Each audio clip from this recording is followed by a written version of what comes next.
കട്ടാൽ കള്ളനെന്ന് മാത്രമേ വിളിക്കാൻ പറ്റുള്ളൂ.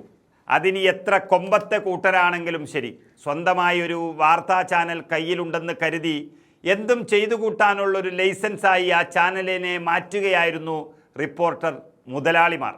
പക്ഷെ നിയമത്തിന് മുന്നിൽ എല്ലാവരും തുല്യരാണ് എന്ന് എല്ലാവർക്കും അറിയാം.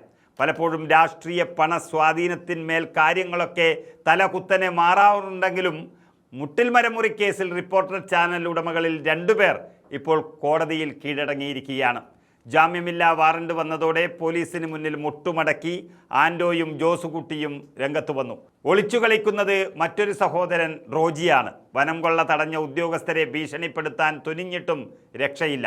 15 കോടി രൂപയുടെ ഈട്ടിത്തടി വെട്ടിക്കടത്തി ടിമ്പർ ഉടമയെ പറ്റിച്ച കേസിൽ വിചാരണയ്ക്ക് ഹാജരാകാതിരുന്ന ഈ ചാനൽ ഉടമകൾ ഒടുവിൽ കീഴടങ്ങിയെങ്കിലും റോജി അഗസ്റ്റിനെതിരെ ശക്തമായ തുടർ നടപടിക്കൊരുങ്ങുകയാണിപ്പോൾ അന്വേഷണ സംഘം.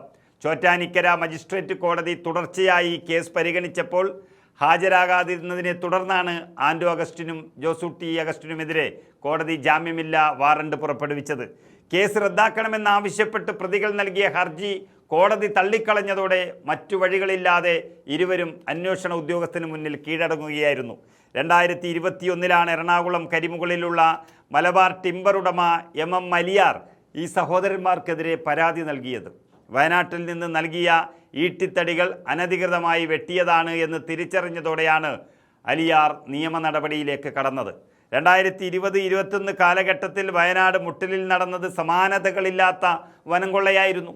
ആദിവാസികളടക്കമുള്ള പാവപ്പെട്ട ഭൂവുടമകളെ സമീപിച്ച് മരം മുറിക്കാൻ സർക്കാരിൻ്റെ പ്രത്യേക അനുമതിയുണ്ടെന്ന് തെറ്റിദ്ധരിപ്പിച്ചാണ് ഈ സഹോദരന്മാർ തട്ടിപ്പെല്ലാം നടത്തിയത്.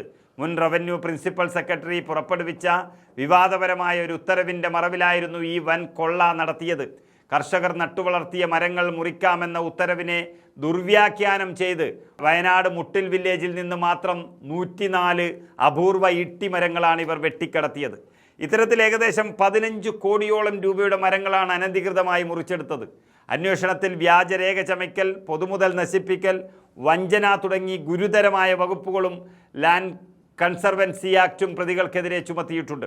ഭൂവുടമകൾ മരം മുറിക്കാൻ നൽകിയ അനുമതി പത്രങ്ങൾ വ്യാജമാണെന്നും അത് റോജി അഗസ്റ്റിൻ സ്വന്തം കൈപ്പടയിൽ എഴുതിയുണ്ടാക്കിയതാണെന്നും ഫോറൻസിക് പരിശോധനയിൽ തെളിഞ്ഞിരുന്നു. അന്നത്തെ വില്ലേജ് ഓഫീസർ അടക്കം കേസിൽ പ്രതിപട്ടികയിലാണ്. കോടികളുടെ ഈ മരം മുറി കേസിൽ പ്രതികളായി നിൽക്കുമ്പോഴാണ് ഇവർ റിപ്പോർട്ടർ ചാനലിൻ്റെ കൂടുതൽ ഓഹരികൾ ഏറ്റെടുക്കുന്നതും ജനങ്ങളെ അതിലൂടെ പറ്റിക്കാൻ തുടങ്ങിയതും. എങ്കിലും വാറണ്ട് വന്നതോടെ 2 പേർക്ക് കീഴടങ്ങേണ്ടി വന്നു. ഇനി പിടിയിലാകാനുള്ള റോജി അഗസ്റ്റിനായി പോലീസും അന്വേഷണ സംഘവും വല വീശിക്കഴിഞ്ഞു എന്നാണ് അറിയുന്നത്.